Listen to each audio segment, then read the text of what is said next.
समय जब अपने पर उतर जाए या अपनी औकात दिखाने लगे तो इंसाफ देने वालों को, इंसाफ करने वालों को भी अपने लिए वकील ढूंढने पर मजबूर और विवश कर देते हैं।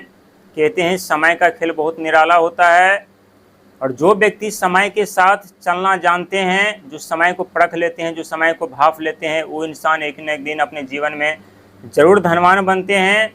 लेकिन जो व्यक्ति समय को नज़रअंदाज कर देते हैं और ये सोचते हैं कि ये समय फिर से हमारे जीवन में कल आएंगे या परसों आएंगे या तरसों आएंगे, तो सबसे बड़ी भूल और गलती वहीं पर वो इंसान कर देते हैं।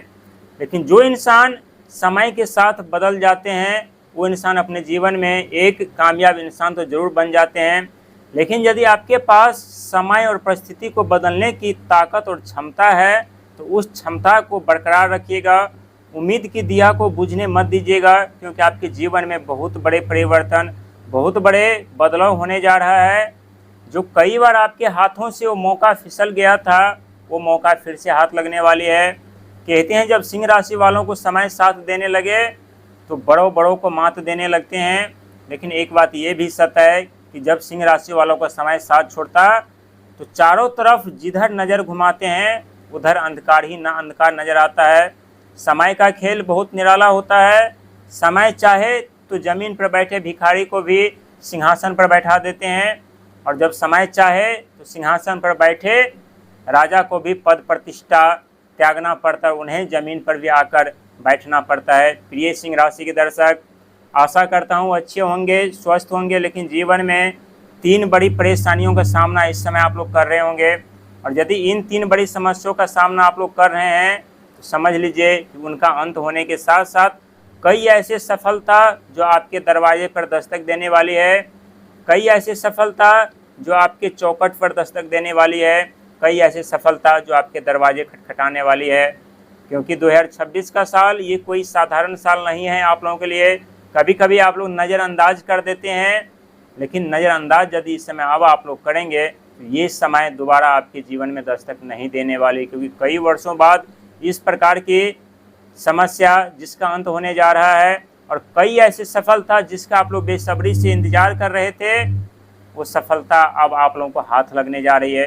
क्योंकि इस दौरान शनि महाराज भी आपके अष्टम घर पर बैठे हैं और देवगुस्पति महाराज भी आपके 12वें घर पर बैठे हैं, और वहीं पर लगन घर में स्वयं केतु महाराज और आपके 7वें घर पर स्वयं राहु महाराज। लेकिन इस दौरान जो होने वाला घटना है आपके जीवन में, वो घटना कोई साधारण घटना नहीं होगी। और आप लोग स्वयं जानते हैं यदि कोई भी घटना आपके जीवन में घटित होने वाली होती है तो उससे पहले आप लोगों को कुछ ऐसे संकेत मिल जाते हैं जिस संकेत के माध्यम से उस घटनाओं से आप लोगों को राहत भी मिलती है, साथ ही जीवन में परिवर्तन भी देखने को मिलता है। यहाँ पर सबसे पहले जो 3 परेशानियाँ हैं उसका अंत होने जा रहा है। पहले परेशानी की यदि बात करें तो यहाँ रिश्तों में जो तनाव चल रहा था, पारिवारिक कलह जो चल रहा था, जिसके कारण आप लोग खुली मन से कोई कार्य नहीं कर पा रहे थे, हमेशा मानसिक प्रताड़नाएँ बनी रहती थी, मिलती रहती थी, हमेशा दबाव बना रहता था, उनसे राहत मिलेगी। दूसरी सफलता की यदि बात की जाए तो जो आपके यात्रा करने का जो विचार था, जो यात्रा आप लोग नहीं कर पा रहे थे, किसी न किसी कारणवश उसमें बाधाएं उत्पन्न हो रही थी, या तो कई बार ऐसी अचानक यात्रा करने पड़ रहे थे जिसमें सिर्फ और सिर्फ धन की हानि हो रही थी, बैंक बैलेंस समाप्त हो रहा था, वो अब आप समाप्त होंगे। तीसरी सफलता की यदि बात की जाए तो तीसरी सफलता वो है जहां आपके खर्चे अत्यधिक बढ़ते जा रहे थे, रुकने का नाम नहीं ले रहा था, वो अब खर्चे पर प्रतिबंध लगेंगे। साथ ही कई ऐसी सफलता के बारे में भी आज हम चर्चा करेंगे, क्योंकि इस समय आप लोगों के ऊपर ढैया चल रही है और ढैया संभलने का मौका नहीं देता, सिर्फ और सिर्फ धनवान बनने का मौका देता है। लेकिन धनवान बनने के लिए हमसे कड़ी संघर्ष, मेहनत, प्रयास भी करवाते हैं। और जिस समय लगन घर पे स्वयं केतु महाराज यहाँ पर बैठे हैं तो केतु रोग, ऋण, शत्रु के कारक माने जाते हैं, मोक्ष के कारक माने जाते हैं, साथ ही वैराग्य के कारक माने जाते हैं। इस समय आप लोगों के पास जो सुख सुविधा साधन है उसका लाभ आप लोगों को जरूर नहीं मिल रहा है। जो मान सम्मान, पद प्रतिष्ठा आप लोगों को मिलना चाहिए, ये सत्य है कि नहीं मिल रहा है, और इसके पीछे का कारण स्वयं लगन घर पे बैठे केतु महाराज।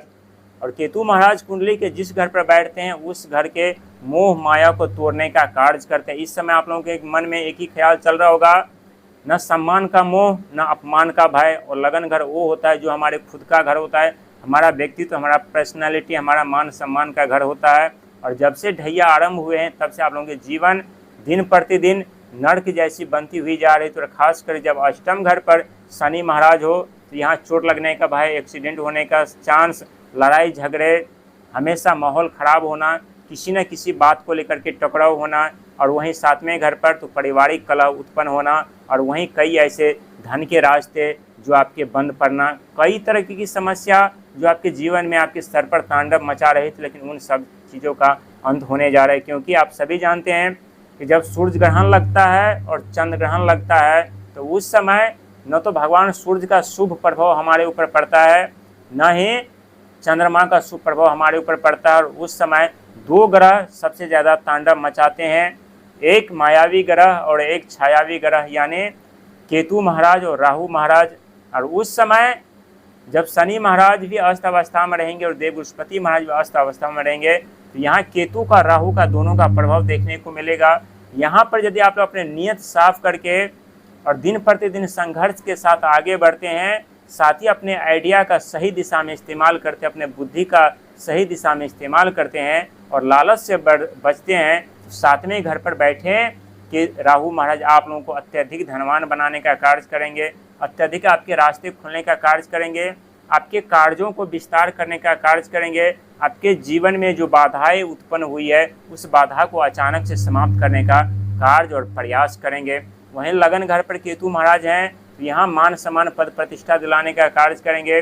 साथ ही इस समय आप लोगों से कड़ी संघर्ष भी करवाएंगे, साथ ही आप लोगों को धर्म और कर्म से जोड़ने का कार्य भी करेंगे। क्योंकि केतु और राहु वो ग्रह होते हैं जो सिंह राशि वालों पर मेहरबान हो जाए तो परिस्थिति कितने भी गंभीर क्यों न हो, सिंह राशि वालों को सिंहासन दिला ही देते हैं, सिंह राशि वालों को धनवान बना ही देते हैं, सिंह राशि वालों को अमीर बना ही देते हैं। इसीलिए चिंता को त्याग करके आप लोगों को इस समय 11 दिसंबर तक चिंतन करने की ज़रूरत है। क्योंकि देव बृहस्पति महाराज भी वक्री अवस्था में, शनि महाराज भी वक्री अवस्था में। और यहाँ जब आप लोग कोई ऐसे कार्य कर लेंगे जिससे आप लोगों को बचना मुश्किल होगा तो इस समय न तो राहु बचा पाएंगे, न ही केतु बचा पाएंगे, न ही देव बृहस्पति महाराज बचा पाएंगे, न ही शनि महाराज बचा पाएंगे। क्योंकि इस समय यदि बचा भी पाएंगे और यदि नियत साफ और सही दिशा में बुद्धि का इस्तेमाल करेंगे तो एक देव बृहस्पति महाराज ही हैं जो आप लोगों की रक्षा इस समय करेंगे। क्योंकि सबके सब ग्रह वो ग्रह होते हैं जिनकी अशुभ दृष्टि के कारण हमारे जीवन में प्रलय उत्पन्न होते हैं, लेकिन एक देव बृहस्पति महाराज होते हैं, चाहे वो अस्त अवस्था में हो, चाहे वो वक्री अवस्था में हो, चाहे किसी भी अवस्था में, उनका प्रभाव, उनकी एक न एक दृष्टि हमारे जीवन में कहीं न कहीं से हमें सपोर्ट करता है, हमारी सहायता करता है, हमारी मदद करता है। इसीलिए सही सोच सही विचार के साथ आगे बढ़िए। सफलता, कामयाबी, तरक्की आप लोगों का बेसब्री से इंतजार कर रही है। आप लोग भूल जाएंगे कि हमारे ऊपर ढैया आरंभ है। इसीलिए भयभीत होने की जरूरत नहीं, डरने की जरूरत नहीं, बस आप लोगों को अपने कर्म और मेहनत पर ध्यान देने की